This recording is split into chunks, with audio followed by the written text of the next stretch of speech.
Excuse me, sir. Yes, come in.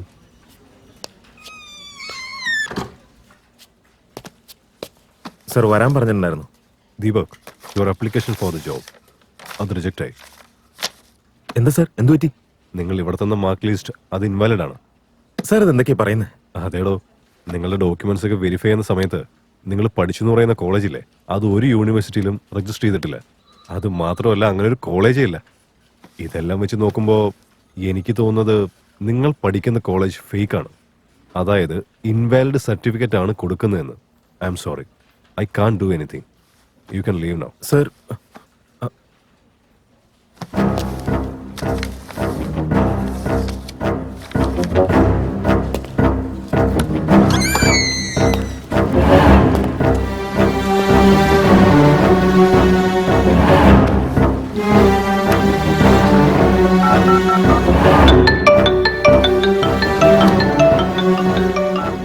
Hello, പറയളിയാ. എടാ അളിയ, ഒരു സീരിയസ് ഇഷ്യൂ. Listen carefully. എന്ത് പറ്റിയടാ? നമ്മുടെ കോളേജിൽ നിന്ന് തരുന്ന സർട്ടിഫിക്കറ്റ് ഇൻവാലിഡാ. അതായത് ഫേക്കാണെന്ന് തോന്നുന്നു. നീ എന്തീ പറയുന്നേ?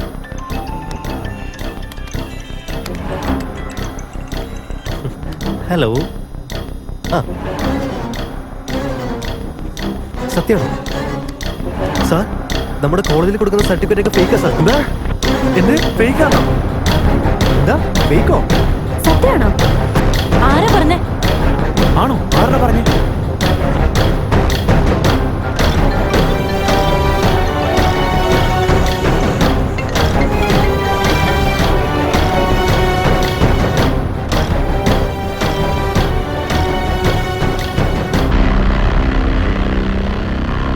സ്വപ്ന പോളിടെക്നിക് കോളേജിൽ വിദ്യാർത്ഥികൾക്ക് നൽകിയത് വ്യാജ സർട്ടിഫിക്കറ്റ്. ഒരുപാട് വിദ്യാർത്ഥികളെ ഇത് ബാധിക്കുമെന്നതിൽ യാതൊരു സംശയവുമില്ല. വിദ്യാർത്ഥികളെല്ലാം നിയന്ത്രിക്കാനാവാത്ത വിധത്തിൽ പ്രക്ഷോഭത്തിലേക്ക് നീങ്ങിക്കൊണ്ടിരിക്കുന്ന അവസ്ഥയാണ് ഇപ്പോൾ കാണുന്നത്. സ്വപ്ന പോളിടെക്നിക് കോളേജിന്റെ മാനേജ്മെന്റിന്റെ ഭാഗത്തുനിന്നുണ്ടായ ഇത്രയും വലിയൊരു പാകപ്പിഴവ് അവിടുത്തെ വിദ്യാർത്ഥികളുടെ എല്ലാം കണ്ണിൽപ്പെട്ടിരിക്കുകയാണ്.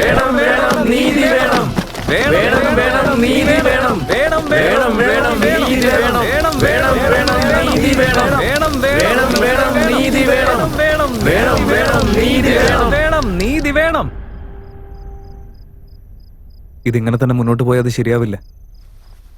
ഇത് ചുമ്മാ പിള്ളേരുകളിയല്ല. ഇങ്ങനെയാണെങ്കിൽ നമ്മുടെ ഭാവിയുടെ കാര്യം എന്തായിരിക്കും? നമ്മുടെ പേരൻസിന്റെ അവസ്ഥ ആലോചിച്ച് നോക്കി. എല്ലാം ഒറ്റൊരു നിമിഷം കൊണ്ട് നശിക്കും. അതെ, ഇതുവരെ നിങ്ങളുടെ മീറ്റിംഗ് കഴിഞ്ഞില്ലേ? വെറുതെ എങ്ങനെ കുത്തിരുന്ന് സംസാരിച്ചാലേ ഒരു ഗുണം ഉണ്ടാവില്ല. അതുകൊണ്ട് നൈസായിട്ട് കണ്ടൻ അടിച്ചാലേ കുറെ ആലോചനകൾ ഇങ്ങനെ മിന്നാമിന്നെ പോലെ വരും. എന്റെ അടുത്തൊരു 300 ഉണ്ട്. ആരെങ്കിലും പിരിവിടുന്നുണ്ടെങ്കിൽ പെട്ടെന്ന് പോയിട്ട് വരാം. താടാ താടാ, ആരെങ്കിലും ഒന്ന് താടാ. വെറുതെ ഭ്രാന്ത് കാണിക്കല്ലേ. എല്ലാ സമയത്തും നിന്റെ കോമാളിത്തരം വേണ്ട. നിനക്കറിയില്ലടാ അത്. ഇവിടെ എല്ലാവരും വളരെ സീരിയസ് ആയിട്ട് സംസാരിച്ചോണ്ടിരിക്കല്ലേ. അതിനിടയിൽ നീ എന്തിനാ വന്നേ? പോവാൻ നോക്കിയേ.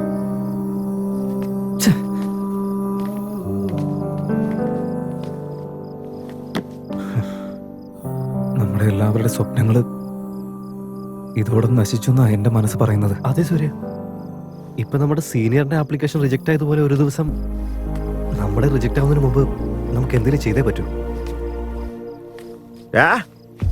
നീയൊക്കെ എന്താ ഇവിടെ ചെയ്യുന്നേ?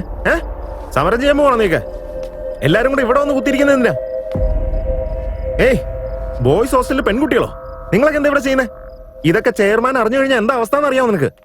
നിന്നോടാ ചോദിക്കുന്നേ. ഓടി വാടാ. എന്താ അവിടെ നമ്മുടെ റോക്കി എടാ വേഗം വാ.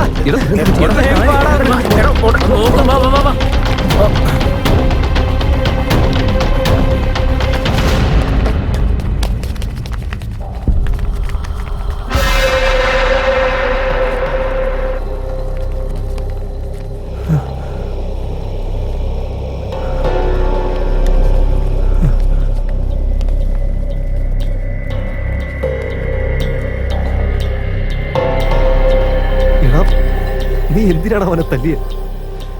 നീ ഒന്നും ചെയ്തില്ലായിരുന്നെങ്കിൽ അവൻ. എടാ, ഒരിക്കലും അല്ലടാ, അവൻ അങ്ങനെ ഒന്നും ചെയ്യുന്നവനല്ല.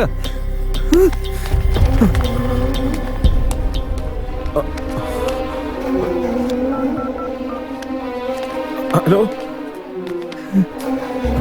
സാറേ, ഇവിടെ ബോയ്സ് ഹോസ്റ്റലിൽ ഒരു പയ്യൻ സൂയിസൈഡ് ചെയ്തു സാറേ. സൂര്യ, നീ ഇങ്ങനെ വിഷമിക്കല്ലേ.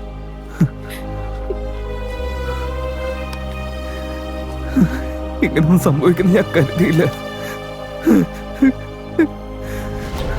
ഇവിടെ എന്തൊക്കെയോ സംഭവിക്കുന്നുണ്ട്. അന്ന് ഈ കോളേജിലുണ്ടായ സംഭവങ്ങളൊക്കെ അത് ഈ കോളേജ് മാനേജ്മെന്റ് ഹാൻഡിൽ ചെയ്ത രീതി, കോളേജിൽ കൊടുത്തുകൊണ്ടിരിക്കുന്ന ഫേക്ക് സർട്ടിഫിക്കറ്റുകള്, ഇപ്പൊ റോക്കിയിലെ മരണം, ഇതിനെല്ലാത്തിനും പിന്നിൽ എന്തോ ഒരു കാരണമുണ്ട്.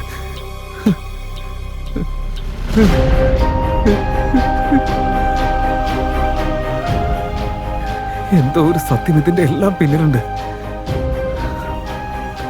നമുക്കൊന്നും മനസ്സിലാക്കാൻ പറ്റാത്തൊരു സത്യം.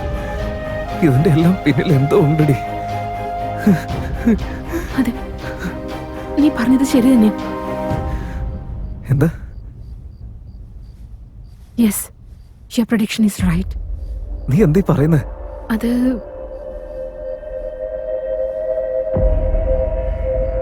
എന്റെ കൂടെ വാ, ഞാൻ പറയാം.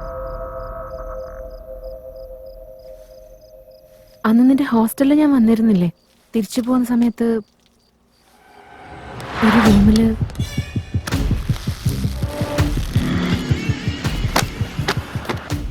അപ്പൊ ബോധം കെട്ട് വീണ എന്നെ ഗുരുജി അവിടെ നിന്ന് എടുത്തോണ്ട് പോയത്. അന്ന് മുതൽ എനിക്ക് എന്തൊക്കെയോ സംശയങ്ങളുണ്ടായിരുന്നു.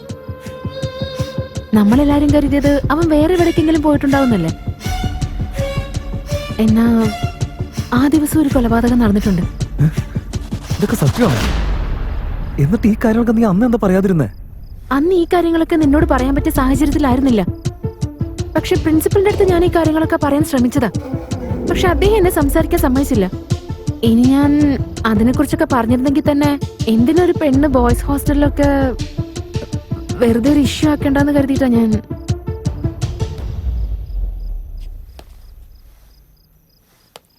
അന്ന് കണ്ട കാര്യം വെച്ച് ആലോചിച്ച് നോക്കുമ്പോ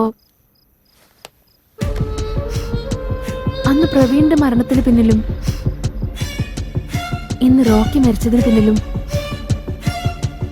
ഒരുപാട് സിമിലാരിറ്റീസ് ഉണ്ട്. I think it's a murder. ഓ, എനിക്കൊന്നും മനസ്സിലാവുന്നില്ല. എന്റെ ഊഹം ശരിയാണെങ്കിൽ നമ്മൾ വിചാരിച്ച പോലെ 3 പേരൊന്നല്ല മരിച്ചിട്ടുണ്ടാവുക. ഇതിന്റെ എല്ലാം പിന്നില് ഏതോ വലിയൊരു വ്യക്തിയുടെ കൈ തന്നെ ഉണ്ടാവണം. സൂര്യ, എനിക്കൊരാളുടെ കാര്യത്തിൽ സംശയമുണ്ട്. ആരുടെ കാര്യത്തില്?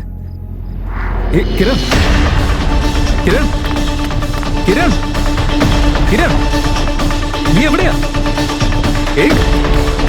കിരൺ, കിരൺ, നീ എവിടെയാ?